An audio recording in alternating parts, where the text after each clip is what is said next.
Okay, so what's the argument of this chapter? All estimation, as I told you, this must be the order, not the one in your book. So if you want to go with your book, the one I'm going to talk about it is 7.2. Okay, so the first estimation that we're going to do, we are going to estimate the population mean.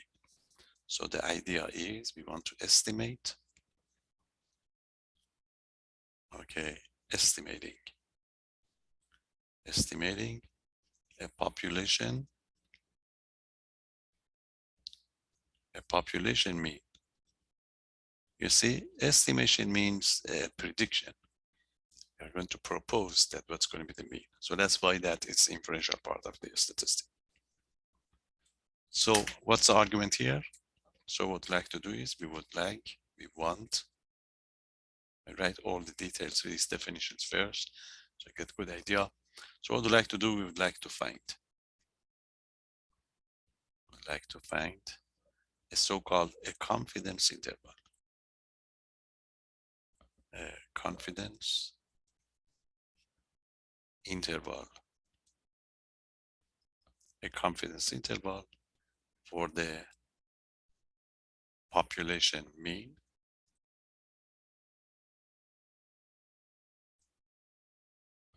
Okay, for the population mean, which is mu. So by estimating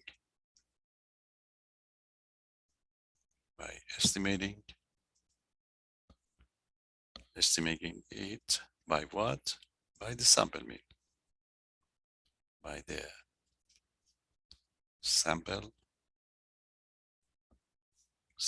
mean X bar of a sample, of a given sample, of a sample, with size n. With size n. This is what we want to do. Confidence interval means a confidence that you are sure that the population mean is going to be in that interval. You see, for example, if the mean is going to be something like about 40, so you may give us an interval of between 35. You are going to tell us that the mu is, for example, between 39 and 47, because you cannot give us the exact, but you are going to be very much sure.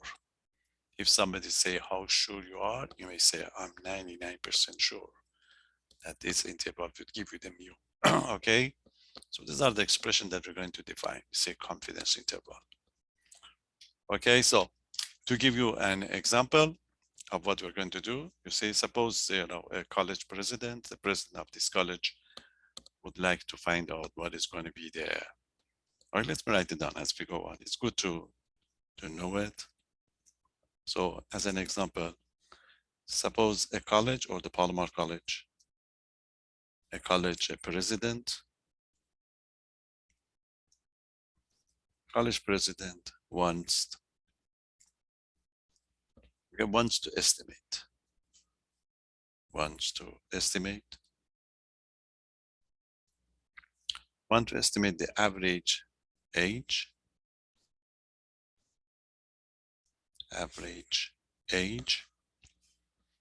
of the students of this college, of the students, okay, of the students attending classes.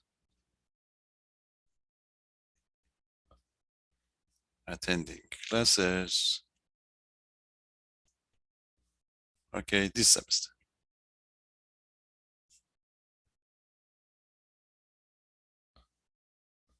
Okay, we want to know what's going to be the average of those students. Of course, Palomar College is a huge college.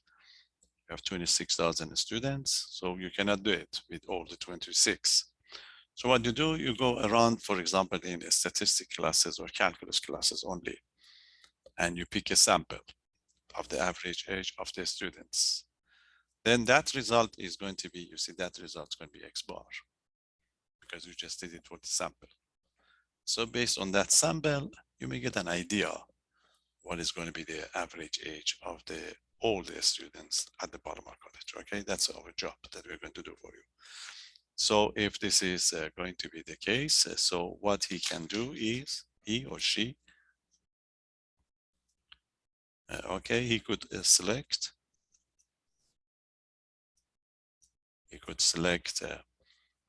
a sample, a random sample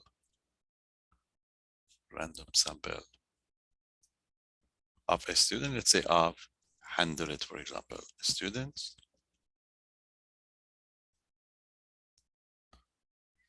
100 students, and find their mean, and find the average.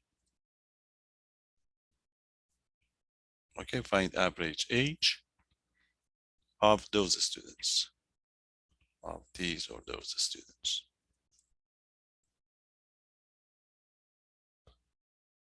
Let's say the number that he got is something like 22.3 years. Okay, so that would be IE, if you like, IE. You got the X bar now. X bar is going to be 22.3 years.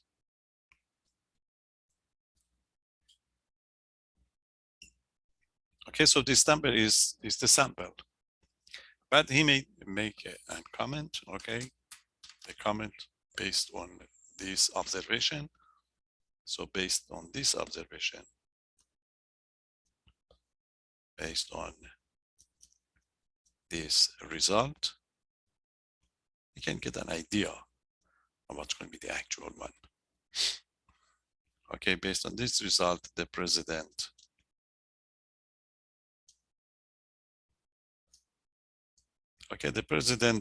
could conclude. It's not going to be very precise, but this is one way to do it. Conclude that the average age of all the students at Palomar College, the average age of all students in this college, okay, students is 22.3 years. That's a very, very basic argument. Okay, but he cannot be precise. Just give you some idea. You may find out, you just give us a range, and estimate is the range. It's like when you're rounding a number, you just give us an estimate. So there is an expression for this type of arguments that we did, that you need it for the, okay, when you're doing your problems. This type of estimation, we have a name for it, this type. Okay, this type of estimate, in your book they call it, it's called a point estimate. A point estimate.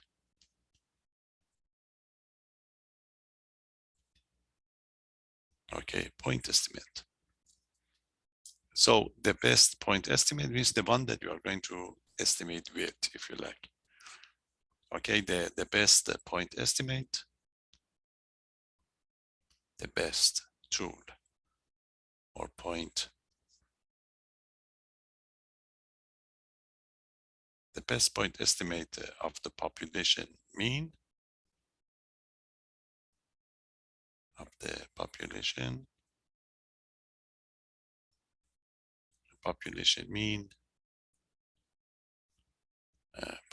mean mu, if you want to estimate this one, is just estimated by X bar. Okay, is going to be, is the sample mean. Is the sample mean X bar. So basically, mu would be approximately equal to the X bar. Okay, and we are going to define it, what do you mean by that, approximately. Okay, so that gives you an idea of what we are going to do. So we already got the information. We say we are going to call it data information, so data sample. So you have a data sample of, you have the sample size, you have the, especially you have the X bar of the sample, you have the standard deviation. You may have the standard deviation or you may not. And then you are going to give us what is going to be, when you estimate there is going to be an error. You say there is going to be a percentage of error. So the population mean that percentage of error is the one that I talk about it. There's those marginal error that, you know, when you watch the news, they give you positive, negative 2%, 5%. Now, in order to get that formula, I'm not going to give you the formula right away. In your book, they give you the formula right away. So we are going to use common sense really to construct that formula together, okay? This method is going to be very useful for you, and you can do it, you can copy it for the rest of the chapter. So I'm going to do it once, and then we can copy it for the rest of the chapter and quickly bring out all the formulas that we need, okay? So that's why I'm going to propose a question. Then we answer this question and we find out why the formula, because if I write the formula right away for you, you'll be confused where this formula is coming from. Okay, so what is the question? This estimation.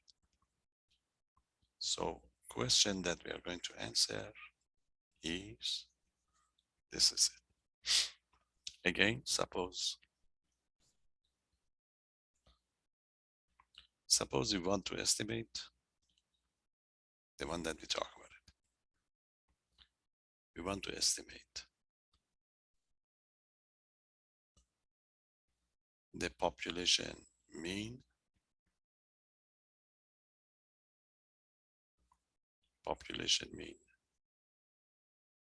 mu, by what? By the sample mean, as we talk about it. Okay, by the sample mean, by the sample mean X bar of, this is going to be a sample of the size, okay, of the sample size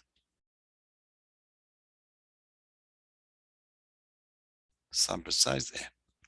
So n is given to the sample size, X bar is given to the mu is the, okay, is the unknown that we're going to find it. Again, as I talk about it, we are going to give you an interval only, okay, an interval that we want to make sure that in that interval, you should be able to find the mu. So that interval is the one that we are going to call it confidence interval at the end. But we are going to need two more information. The information is that we assume that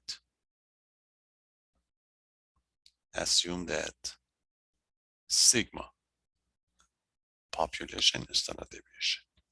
Okay, sigma, the population.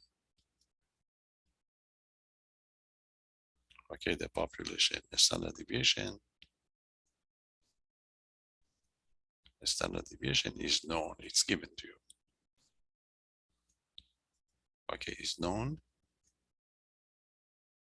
because if it is not going to be known, then we have another method to find it. So assume that the sigma, the population standard deviation is given, is known, and when you find that interval, how sure you are going to be.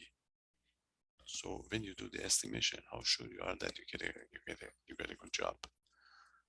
Okay, so you may say, oh, and I can say that there is a, this is how much I'm sure, 95%. So I'm 95% sure that, you know, that estimation is going to be the correct one. I'm 95% sure that the interval that I'm going to give you would cover the mu. Okay, and there is a 95% chance, 95% chance that the interval that we're going to create, the interval contains mu.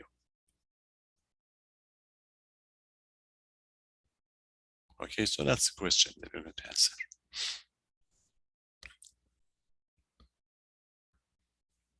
Any questions so far? Everybody are happy about the problem that we're going to do? So we have a sample as we talk about it. we know the X bar. So what we'd like to do, we are going to make a prediction for the population mean mu. We have some extra conditions, We have the sample n, that's a sample size. The main condition is that we know that the sigma, okay, sigma is known. Sigma is given to us, okay, that's one.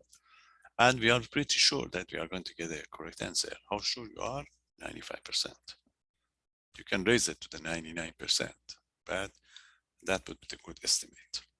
Okay, so let's see how we're going to do it. That's going to be what's going to be the result. Okay, are you ready? Solution. You see, I'm going to do it just without, as soon as we create, we put the problem in a format, in this kind of symbolic form, you will find out that we're doing this type of methods already. So what's the solution of this question? You see, the solution of the question is going to be, so look at this one. So what you have the center of the sample, which is X bar. So what would like to do, you would like to estimate that mu by this one. So the situation that we're going to have is that, you see the interval that we're going to do, when you do the estimation, you see, when you do your estimation, there is going to be a percentage of error. So that percentage of error, we are going to call it E, if you like. Okay, so suppose this is going to be X bar, this is going to be X bar, and if your error is going to be like E, if you go to the right as much as you see E, so that the interval would be X bar plus E. E stands for error. And this part over here is going to be what? This part over here is going to be X bar minus E. So what you would like to do is, we'd like to do that. You're going to create this interval to make sure that the mu is somewhere in this interval. You see, you want to estimate it. So what you have to do, we know in order to do the estimation, you have to find this mu. How far you go to the right, to the left, to make sure that you are going to cover the mu. So note that what we have to do is, we want to find a percentage of error. We want to find a number. To find a number, okay, a number error, we call it E. Okay, number E, such that your mu, the population mean, is going to be approximately equal to the X bar, possibly going to be. That's marginal error that I talk about it. Okay, for the number we do. It's like when you run the number. You see, when you run the number, so run that to the 10th place, run that to the 100th place. That 10th place is going to be, 10th place means the difference between the actual value and your estimate is going to be less than 1/10. That's the meaning of rounding to the 10th place. And this means we have the X bar. If you find the number for the mu, the difference between the X bar and the mu must be very small. That small is going to be your percentage of error that you get to this one. Okay, so that's target. If you can find this interval, X bar minus E and X bar plus E, this is the confidence interval that we are looking for. The confidence interval means we are sure, we are 95% sure that the population mean must be in this interval. So a little bit up, a little bit down. Okay, so so this is going to be the target, to find the E, to get this one. But we have to connect it to the probability. What was the one? So if you do this one, how sure you are? How sure you are that the mu is going to be between X bar and X bar plus E? 95%. So also, more information that you have is that you want to find the E, so that the probability that mu is going to be between X bar plus E, okay, and the X bar minus E. E is going to be what? E is going to be equal to the 95% or 0.95. Okay, so all the expressions of the problems that we have, the question, so we change it to this symbolic form over here. Okay, so you have to, because you want to estimate, so you have to find that marginal error. So your job is find the number E, so that your mu is going to be between x bar minus E and x bar plus E. And how sure you are to be, you are going to be 95% sure. So if you get this one, you say that there is a 95% chance. This is the meaning of probability. There is 95% chance that the mu is going to be between x bar minus E and x bar plus E. Okay, any question? Now, you have to simplify this formula. Remember the type of problems that we did for this type when the area was given to you recover the Z, it's the same thing. So what I would like to do is, if I can change these x's into the Z, then I can go to the table, the invert one, remember invert normal, then I'll be able to find out that E that I'm interested in. So look at the X bar that we did have before. You see, look at this one. Note that if you want to change it to the Z, Z is going to be this one. Z for the, okay, for the X bar, not for the X, remember? Z is X bar minus mu over sigma over radical n. That's a Z formula for this case. So what you have to do, you have to do a little bit of algebra. A little bit of algebra, then change this expression into the Z rather than the X. You see, I do the algebra here. Okay, also. So I start with this one. So I give you algebra. Mu less than X bar plus E and greater than X bar minus E. I want to make a Z out of this. So what I need X bar minus mu. So what I'm going to do is I'm going to subtract X bar from both sides of the inequality. Okay, subtract X bar from both sides. So that give me minus E less than mu minus X bar less than E. Okay, it's like, like moving the X bar to the other side. So that will be mu minus X bar bigger than E, and this would be mu minus X bar less than E. Okay, but what I need X bar minus mu. This is mu minus X bar. So what I do, I multiply both sides by -1. You know that if you multiply the terms of the inequality by a -1, you have to reverse the sign of the inequality. So this would be E, this would be negative positive E, but you have to change the direction. Less than would be greater than. So this would be multiplied by negative signs, it's going to be negative mu. That would be plus X bar. Then you have to reverse the sign. That give me negative E. Okay, so switch this X bar minus mu, so that give me X bar minus mu. X bar minus mu less than E, less than E, and greater than negative E. You see? I'm sorry, X bar minus mu, I made a mistake here. X bar minus mu, X bar minus mu, I rewrite it. X bar, because I create this one. Okay, so X bar minus mu, X bar minus mu is going to be less than E and less than negative E. Okay, so what I did, I just create the top. So I need to create sigma over radical, and remember the sigma is given to you and the radical and it's given to you. So what I'm going to do, we are going to divide, you see, divide both sides by sigma over radical n. So if you divide, what's going to happen? You get the negative E divided by sigma over radical n less than X bar minus E, X bar minus mu divided by sigma over radical n less than E divided by sigma over radical n.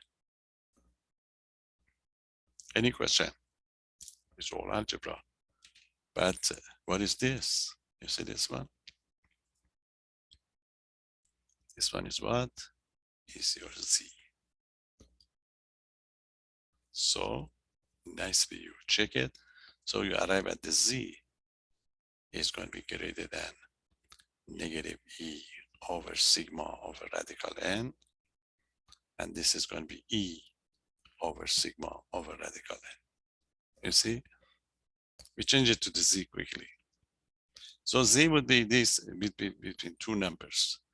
Okay, so we don't want to carry these fractions right all the time, so we're going to give us a notation. So suppose we are going to, for some reason, we call it ZC. Our notation is different from your book. They call it Z alpha, alpha half, and ZC is better. So suppose this quotient is going to be, this is E over sigma over radical n. If you substitute, so what you have now, we have the fact that the Z is going to be between two numbers.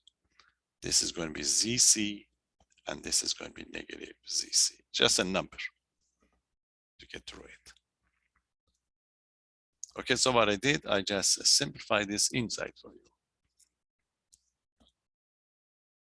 You see, now we did have a probability of inside equal to 95%.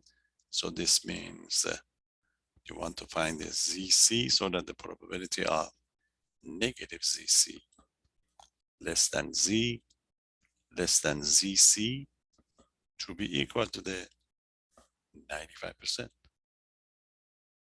95%. And this would be a familiar problem for you. It's like the area under the curve is given to you. You want to find the Z number. Remember, we did it for the, I gave you two examples on the quiz intentionally. Let's find out what is going to be the case. Of course, this is two-sided. In the previous problem, we did have either the area to the right or the area to the left. Remember, for the warranty or just those training tests that we did. So let's see if we can find out which area is this one, because you can do only area to the left. Okay, any question? So think about this problem. You want to find the ZC such that the probability of the Z between negative ZC and the ZC would be equal to the 95%. If you draw a Z curve, you will find out this one right away. You see, this is the situation we're going to have. So this is going to be the Z curve. So if you have the Z curve, this is going to be the Z curve. So in the case of the Z curve, this is 0. So suppose this is ZC. Okay, this is going to be your ZC, and symmetrically, this is going to be negative ZC. But the area in between, you see the area in between. This area is what? Is 95%. 95%, which is 0.95. So what you like to do, you would like to find the ZC. But remember, we can do it if we have only the area to the left. If you want to find this number, you have to find out what is going to be the area to the left of this ZC. Any suggestion? Can you tell us what's going to be the area to the left of the ZC over here? You see the area in between is 95%. This area is 95%. So what is going to be the leftover of here? You see, the area in between is going to be 95%. Yes, almost at an. So you see, this is going to be the one. This is 95%. 95%. So the leftover is going to be 5%. So if you subtract, you see 100 minus 95, that gives you 5. But if you divide the 5 by 2, so that gives you 2.5. So this portion over here, you see, this portion over here is going to be what? It's the 2.5%. And this one is also 2.5%. Okay, now, so the area to the left of the, you can take the ZC or the other one. You see, that is going to be the case. So the area to the left of the ZC, I write it down here for you so you can see it. See? So this is going to be the graph that we have. And suppose you pick only the ZC here. If you pick the ZC, now the area to the left of the ZC, you see you have 95% here and 2.5% here, so that gives 97.5%. So this area is 97.5%, which is going to be what? Which is going to be 0.975. So what you have to do is you have to go to the table. Okay, you have to find the ZC. I write it down. So find the ZC so that the area to the left, probability that the ZC, or probability that Z to be less than ZC is going to be 0.975. You can do it with your calculator if you like, or you can go to the Z table and just look for the Z numbers that corresponds to the 0.975. If you have your table, you can check it, but otherwise this is it. 90, you are interested in the 0.975 or 97.5%. So we look to see where we can find the 0.97. You see, you have the 0.97. This is it. This is the first place that you get it. That's 0.9706. Okay. And we need a 0.972. Okay, so this is it, 71172. Look at this one. You have 0.9726, and then the next one is going to be 0.9773. Okay, so what is the number? I'm sorry, 0.975 is the one we need. 0.975, 975, 7273, 7374. That's it. You get this one right away. Okay, if you read this number, your Z would be what? Would be 1.96. Okay, so if you get this one, then the ZC from the table, the ZC would be 1.96. Okay, so if we get back to it, any question? Of course, I'm going to give you a shortcut in a minute, but I would like you to understand that. Because sometimes in future, you may have to do it or you compare it. That would be very good for us to understand it. But I will post this table for you. Okay, look at this one.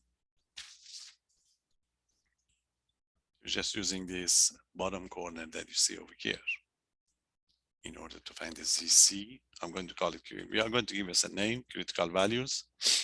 You see this, ZC, we are going to refer to it as a critical value. This C would be, we call it confidence level. That 95% that we talk about it is the one we are interested to see, this 95.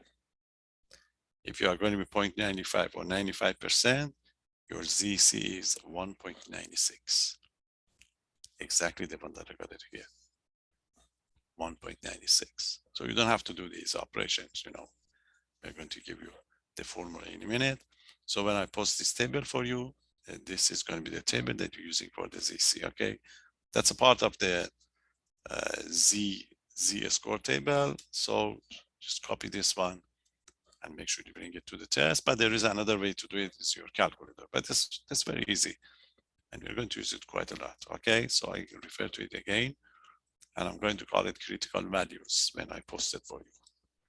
Okay, so let's continue with the problem. So nothing to worry about. But let's see what we were looking for. Remember, what we're looking for was the formula. So we were here. We were here and we find out that this ZC is 1.96. But we were looking for the E. Remember, marginal error. Cross multiply. That gives you the marginal error, and then we're done. So, and this is going to be the conclusion, is going to be, note that the ZC was what? Was E over sigma over radical N. Okay, if you cross multiply, so that gives you a formula for the E. The marginal error would be ZC times it by sigma over radical N. It's the way I write it down. Okay, so make sure, remember this formula. That would be the marginal error. I prove it for you, so you can use it anytime you like. So what we did, we just identified that. So what is the question is, so therefore it's very easy. If you want to estimate the mu, so the mu is going to be almost like X bar, the sample mean, plus or minus E, when the E is this one. So the interval of confidence, if you like, also, you can say that the mu is between X bar plus E and the X bar minus E. And this is going to be true when E is equal to ZC sigma over radical N. And that would give us the final answer. This is the formula that you have in your book, but I just proved it for you. You just learn this construction that we have. Now we are going to make it official. So your job is going to be very easy. If you want to estimate it, you have to find the E. Sigma and radical N would be given to you. And this C is that 95%. How sure you are. You go to the table that I gave you, you find the ZC. You come back, you evaluate the E. As soon as you get the E, you put it here, that gives you the interval in question, and then you're done. Okay, I'm going to make it official, give you the formula as is in your book. Any question? It's very nice method that I gave you. You see, study this one, that give you better understanding of the concept, and you can copy this one quickly to get all the other three cases. So for all the other three cases, I just refer to this method. I don't have to prove it for the others, because we already got the idea for this one. And then quickly we are done. Okay, so let's make it official. What we did, the conclusion is this one. So this is our first estimate. We are going to call it, and this is what you are going to be asked to for the problems. We call it confidence interval. Confidence interval of the mean, or for the mean, of the population mean, of the population mean, mu, when there is a condition, when sigma is known, a standard deviation is given to you, or the sample size is big. The big is at the number that I talked about it before, means greater than or equal to the 30. So this is the conditions that, your book is confusing. You are going to use this method that I'm going to talk about it. So it can be done, it can be used when the sigma is known, and if the sigma is known, you don't need this condition. Okay, but you are going to get back to this condition again, because that gives you the normality. Remember, we talked about it before. So the confidence interval is, you have to memorize it or bring it to the test. X bar minus E less than mu less than X bar plus E. That's the interval where E is ZC times it by sigma over radical n. So I'm going to explain the parts of the formula. In this formula, C is confidence level. Confidence level. When you go to this table, you see the table for level of confidence, C. So this is going to be the C. Can be 75%, 70% for the good numbers. Otherwise, you can use your calculator to get it. So that's going to be confidence level. ZC, this is the one we call it critical value. Critical value. That's a ZC. N is the sample size. N sample size. Okay, X bar, you know that's sample mean. Sample mean. That's X bar, mu, population mean. Population mean. B, marginal error. Okay, marginal error. That's it. The table would be given to you, but I write the table here again. Note that these are the popular number that we're going to use. So this is confidence level. When you read that table, confidence level, which is C, and this is critical value. Critical value, which is ZC. And for those popular numbers, I just write it down here so that when you go to the table, you know what we are talking about. So for the 70% on the table, you have it 1.04. These are the area under the cap. For 75%, you have it 1.15, etc. But there are these last three, which mostly we are going to use. For the 90%, is a 1.645. For the 95%, is 1.96, is the one that we did. And for the 99%, 99% is, just check it, it's 258. Okay, 258. Mostly it's going to be the last three. You are, when you want to be sure, you are going to show almost 100% to get these numbers done. Okay, so this is going to be the confidence interval for the mean. Nice formula, nice and easy one to get through it. And most of them, when we go on, they are going to be very similar to this one. Okay, any question? Now let's do it.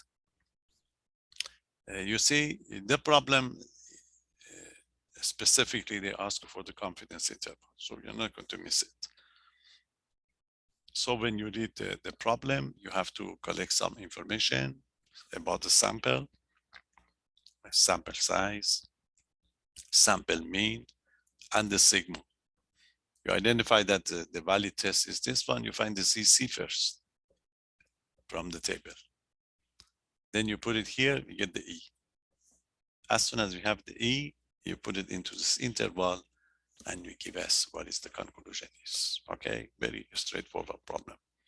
So let's give one example to see how I'm going to do it, and then I'll show you with your calculator. If you want to do it, we accept it, but you have to design the problem nicely.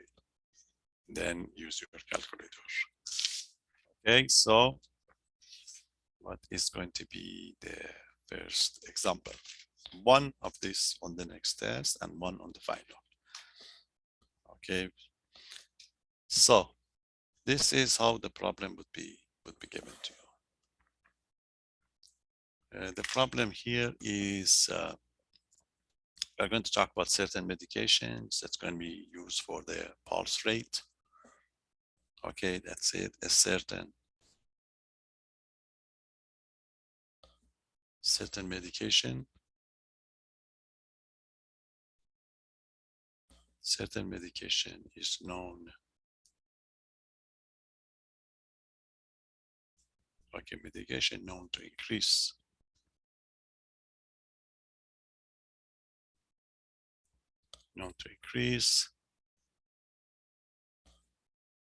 okay, the pulse rate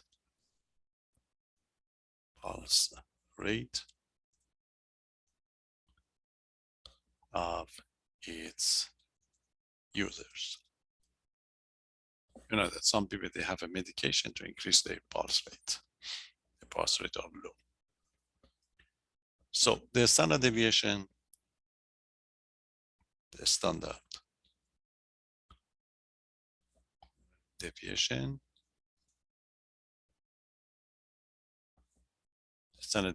of the pulse rate in general, of the pulse rate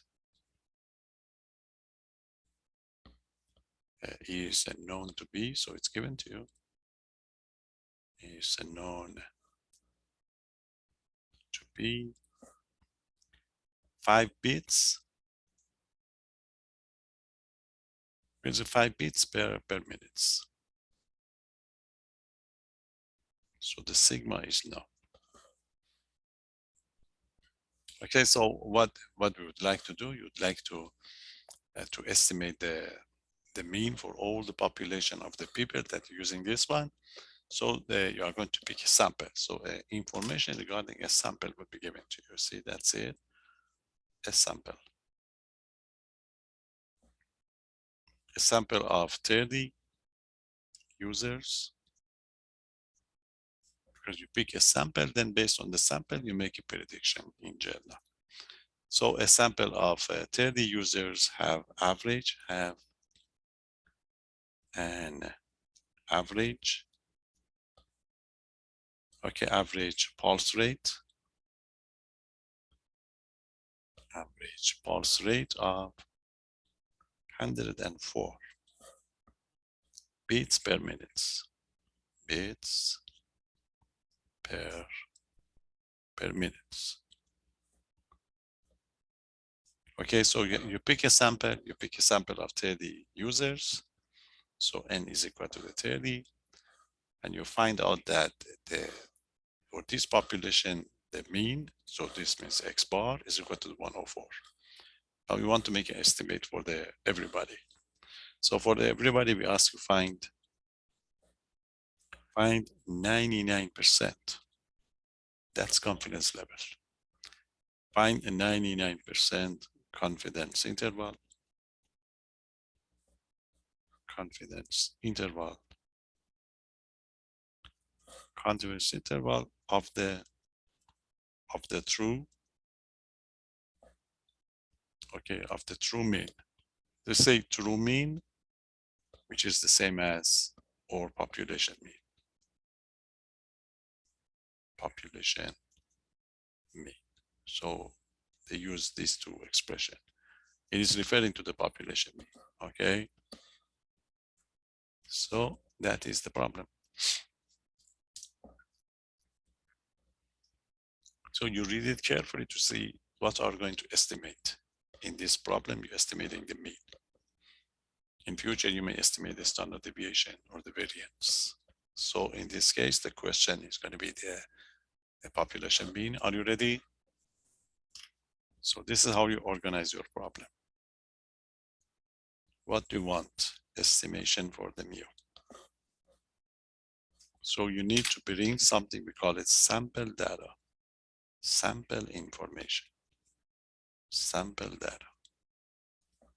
This sample data should give you, you see, always for all the problem. You need a sample size, you need the sample mean, okay? You need the confidence level. You need to know whether the sigma is given to you or not. And at the end, you need to find the E. You see?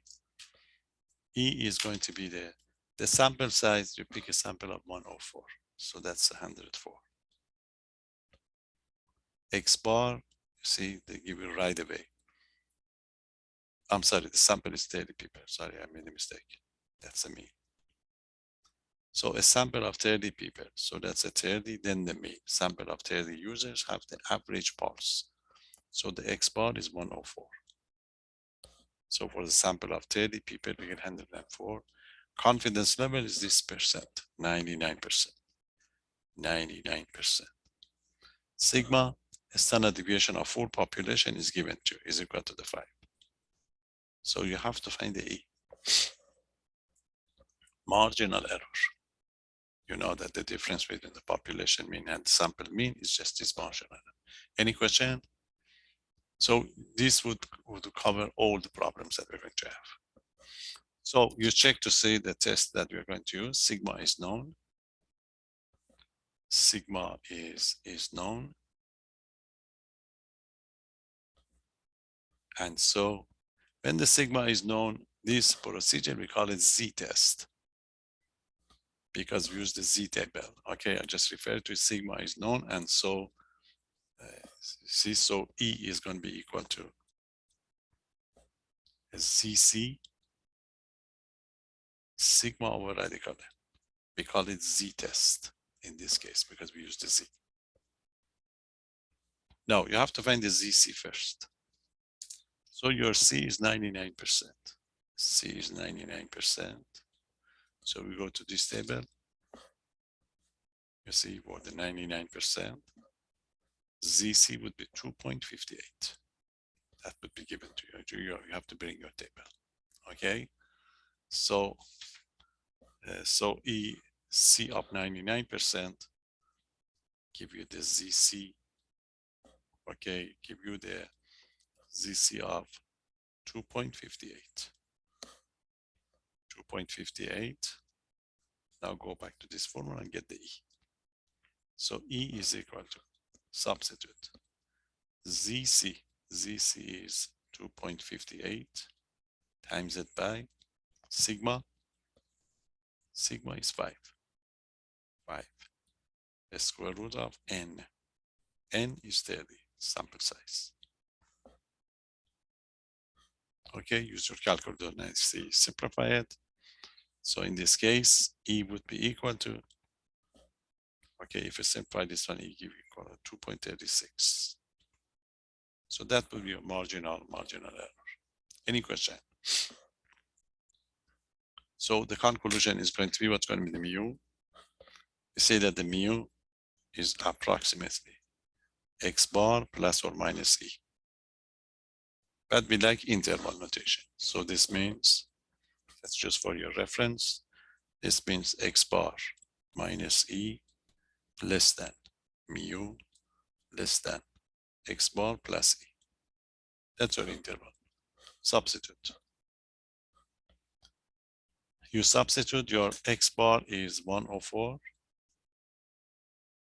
marginal error 2.36, less than mu, less than 104 plus 2.36. Okay, just subtract these. If you subtract this one, that give you 101, 101.64, less than mu, less than, if you add this one, that give 106, 106.36. But this is pulse rate. It must be a whole number, okay? So you can run that.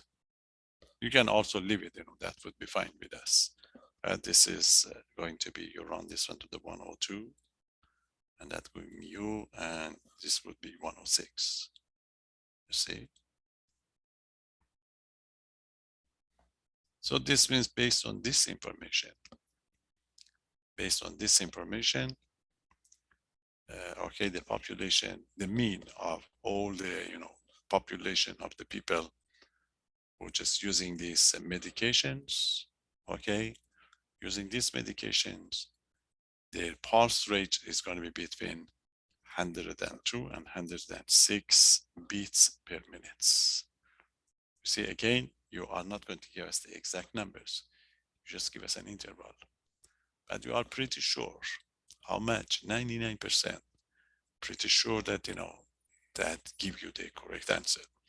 You have to make a comment at the end. It's not done. Because you have to tell us that, how sure you are. So you're not done, you have to make a comment, and this is going to be the comment that we're going to make. A different way to write it down, but this is the way I usually write. You can say that there is a 99% chance. There is 99% chance that the population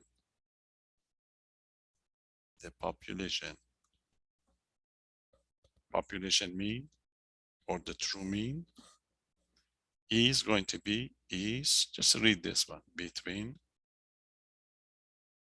102 and 106. Okay, beats per minute. Beats per minutes. So especially you have to tell us, because based on this information, you see, based on the sample of 30 users, you can say that I am pretty sure. I am 99% sure. Okay, I'm 99% sure that this would happen, or the population mean is going to be between these two numbers that we're going to have. Okay, as you can see, it's very easy operation at the end to be able to do it. Okay, any question? Now, if you would like to use the calculator, that give you so easy to do it. But we accept both of them. Okay, so if you want to use calculator, I just show you using the calculator. So this is the usual one that you have. You have to go to the stat. Okay, a stat over here, click on a stat. If you click on a stat, you will see on the top, you see the tests. Okay, that's going to be the test that we're going to use, or this chapter. So you go to the test, and when you go to the test, you see various options here. The options that we're going to use is Z interval. You see the one that we talk about it. Z interval is number 7 here. Z interval. So you go, you click 7 or just go to the number 7. This is Z interval. You click it. So you see this one. When you click it, that asks you for this information. So the information that you have to post is, the first one is going to be, that's it, the standard deviation. That's a population standard deviation. For this problem, that number was 5. Okay, so we go down and we check this one. This is equal to the 5. Then they ask for the sample mean. Sample mean was 104. So 104. Okay, then they ask for the N. N is the sample size. The sample size was 30. So that would be 30.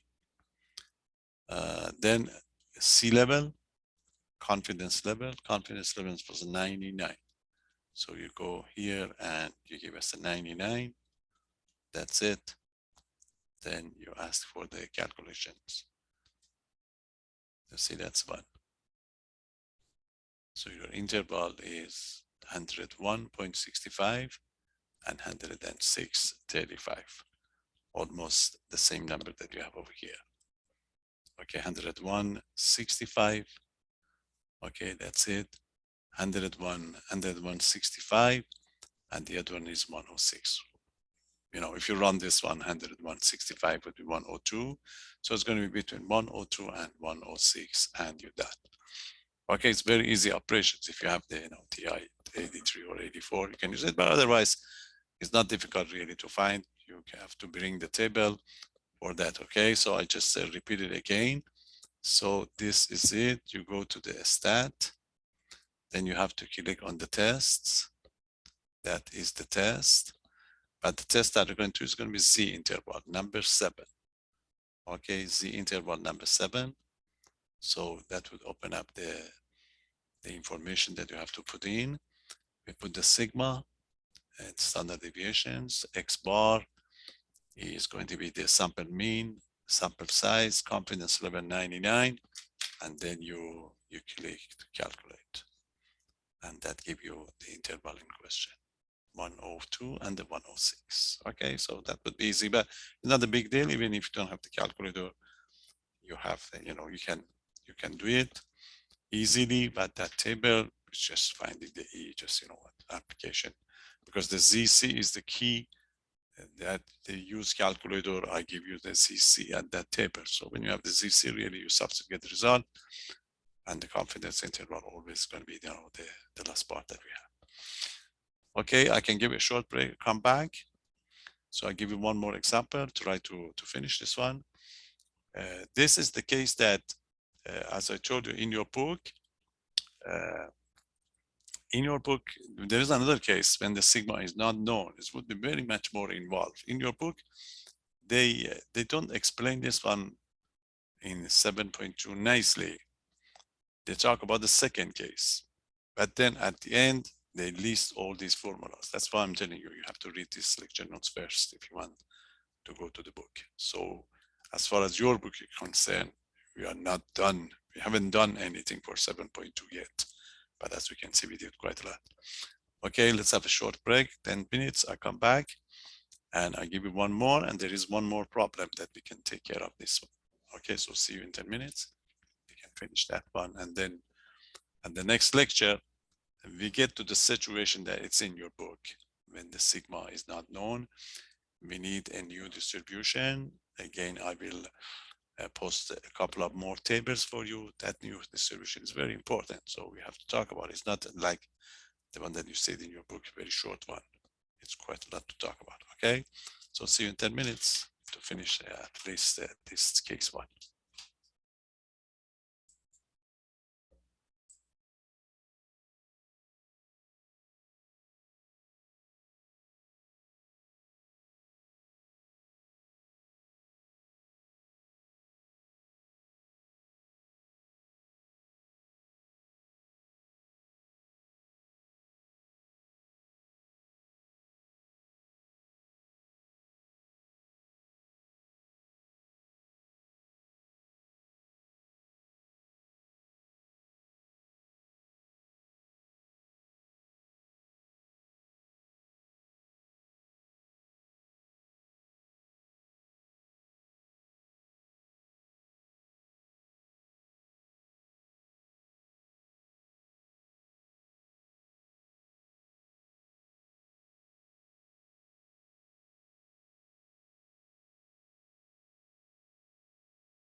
Okay, let's have another example. Give me two examples to make sure you have no difficulty about this one.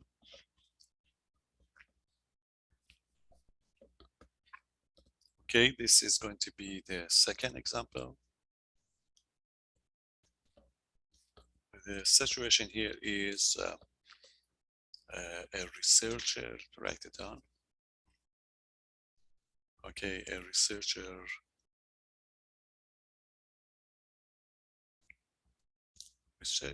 wishes to estimate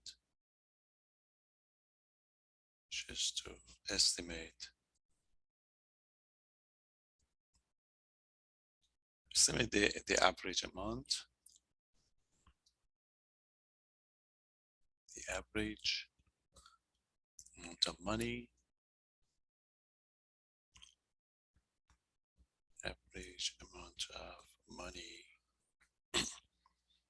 a person spent on the lottery.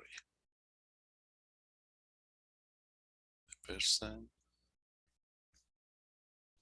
person spends on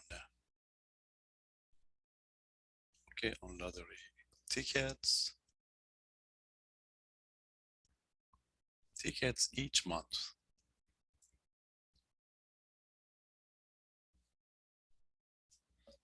Okay, so we have a population of all people who purchasing, lottery ticket each month, and would like to know what's going to be the estimating population mean. What's going to be on average, how many dollars, if you like, you spend on lottery. So what we do as usual, we need a sample. We pick a sample of 50 people. Okay, a sample of 50 people who play lottery, pay the lottery. We picked these 50 people. We found that, found the mean of the sample. Okay, the mean to be, and to mean to be $19. Okay, and the standard deviation,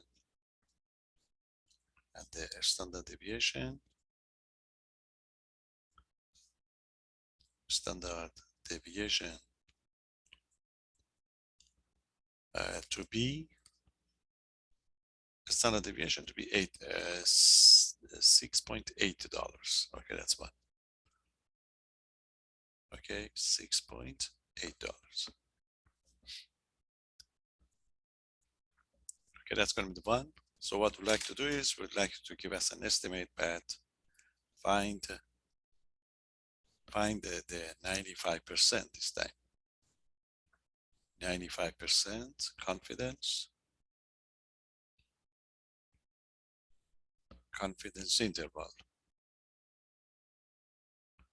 Confidence interval for the population mean. Okay, for the population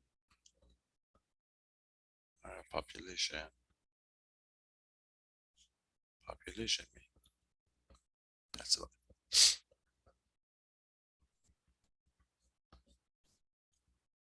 Okay, again, the question, you read the question carefully, you find out that the question is regarding the confidence interval for the mean. Okay, so the question is going to be the mu is missing. So you may need to bring the sample information. What is going to be sample data?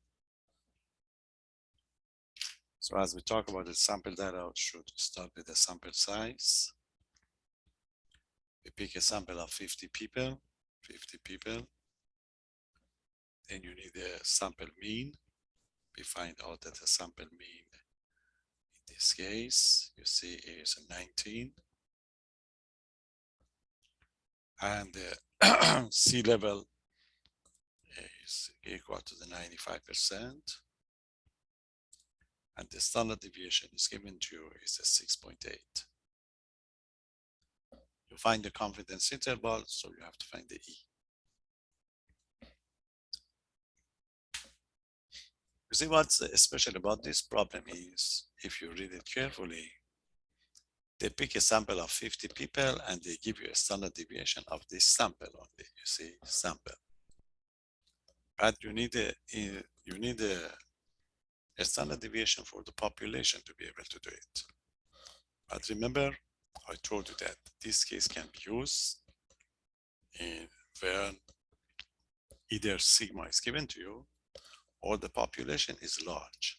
You see this population? Large means greater than 30. So since 50 is going to be greater than 30, whatever standard deviation is given to you in the problem, we are going to call it sigma. Okay, so it should be, because we don't have the second case yet. When we get to the second case, this would be very important for us. So from now on, if you have any doubt about it, the action, the method that we're going to use, you look at the sample size. The sample size bigger than 30, we always go with the z-test, because there is going to be another test, we call it the t-test. And that's what it is in section 7.2, okay? So when we get to that, then you can compare it. So now you don't have anything, but I write it down. So you make a note for future. Note that the sample size n equal to the 50 and 50 is bigger than 30. And so whatever standard deviation is given to, you are going to call it sigma. When the sample is big, we consider the sample standard deviations to be the same as the population standard deviation. Okay, and so your formula for the E is equal to the usual one, ZC sigma over radical N. Okay, it is going to be a t-test, but you don't have it, so you don't have any difficulty, but make a note. So you have to find the ZC as usual. So we check to C. C is 95%. 95%. You go to the table and you find the ZC. You see, 95% for the confidence level, and the ZC of 1.96. So that gives you 1.96. Okay, now go back to the E and substitute to get the E number. So E is equal to, as ZC is 1.96 times it by sigma of 6.8 divided by the radical n, which is going to be radical 50. Okay, use your calculator to get this number. The number that I have is 1.9. You can check it. So the E, the marginal error, is equal to the 1.9. Okay, any question? Now we can declare the interval. What's going to be the interval? The in confidence interval, remember, it's going to be mu less than x bar plus E and the x bar minus E. You substitute, your x bar is 19, is given to you, the sample mean. So that would be 19 minus 1.9 less than mu less than 19 plus 1.9. Then you subtract it, that gives you 17.1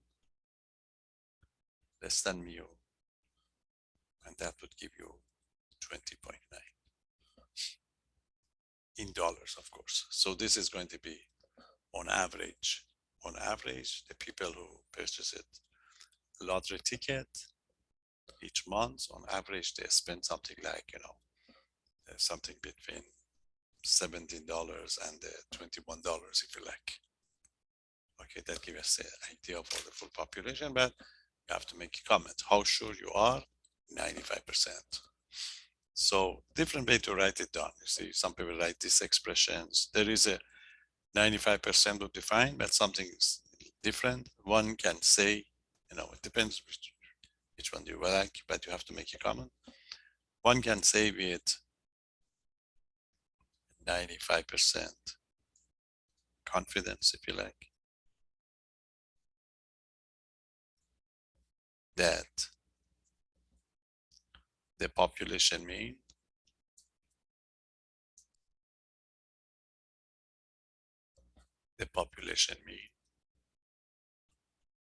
for this case is going to be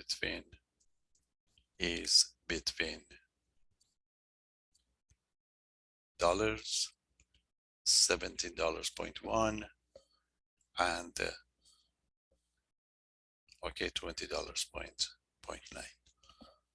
So at the end, as I told you, because this information, this result is based on what you got on this sample and how sure you are 95% sure to get these numbers. So you have to make a comment for us to get these numbers known.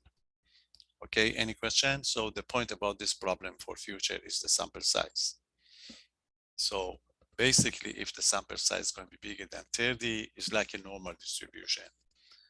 In the case of the normal distribution, you always have the, okay, mu and the sigma. So the standard deviation that's given to you is going to be considered the sigma, even if it's going to be from the sample. So that will help us to be able to, to extend it. So I review the calculator fund for you for this one. So this is it. If you want to do the calculator, you go to the stat. I'll just turn it on first. Then you go to the stat. Then you have to go to the tests. That is tests. Okay, that's a test. The test that you're going to use is going to be number 7, Z interval. Number 8 would be T interval. This is the one that's in your book, but we are going to get it next time. So the number 7 is going to be the Z interval that we needed. So this is number 7, and you will see the information that you need to put in. Sample standard deviation, population standard deviation in this case is 6.8. So we get this one. That is 6.8. Then we need the X bar. X bar in this problem is 19. So we go to the 19 for the X bar. Then we need the sample size. The sample size is 50. So that gives you 50 for the sample size. Okay, and the confidence level is 95%. So that gives you 95%. Okay, and they ask for to calculate for you. That's it. 17.1, 17.1, and 20.9. The one that I got over here. So that gives you the confidence interval. Okay, it would be easy to operate with this one. If it's happened to be face to face, sometimes we have the calculator available, in the classroom. Then we can do it, but it's not a big deal. It's always good to know both of them. The important part is to understand it really, then to be able to get through it. Okay, so this is only the two type of examples that we're going to have. The next step that will take us back to the one which is in your book is what would happen if this, if the sigma is not given to you and the sample size is very small, okay? If the sample size is going to be very small and if sigma is not given to you, you cannot use Z-score because remember the formula that the foundation of the argument was, remember the way I constructed, the foundation of the argument is Z, because I was able to do it because Z was X bar minus mu over sigma over radical N. If you don't have the sigma, you cannot use the Z-score, so you'll be out. So what we're going to do, we have to introduce a new curve. This curve, remember, that was a Z curve. So what we do, we are going to change this formula. The top would be the same, X bar minus mu. But since the sample is very small, instead of the sigma, we are going to use the S, sample standard deviation. So we get X bar minus mu over S over radical N. This variable no longer is going to be called Z. we are going to call it T. So we are going to have a T curve. That was the Z curve, T curve. So then this would be T, everything else would be the same. But you're not going to have a ZC, you're going to call it TC. So what we have to do, we have to do quite a lot. First, we're going to study that new distribution that we call it the T curve or the T distribution. And then we come back and we write this formula right away. So I'm going to post another, okay. I'm going to post this one for you. The other one is called Z. This is called T distribution. Okay, this is going to be T distribution. This is going to be when the sample size is small. So your curve is not going to be like it's going to be a kind of bell-shaped curve. But the difficulty is going to be for that area under the curve. Okay. So the difficulty is going to be, since it depends on the sample size, if you change the n, you are going to have different curves. So this column, I'm going to explain it later. This column would be the number of this is going to be kind of sample size that we have. So this curve is going to be a little bit different. It's going to be quite useful for us. We need time to talk about it. So I post these, as I told you, I'm not going to do anything else. Then I do all of them. We need a full lecture to be able to talk about that one. And we do it on, okay, on Tuesday. But before doing that one, there is another problem that we can talk about here. You see, sometimes if you want to do actually do it practically.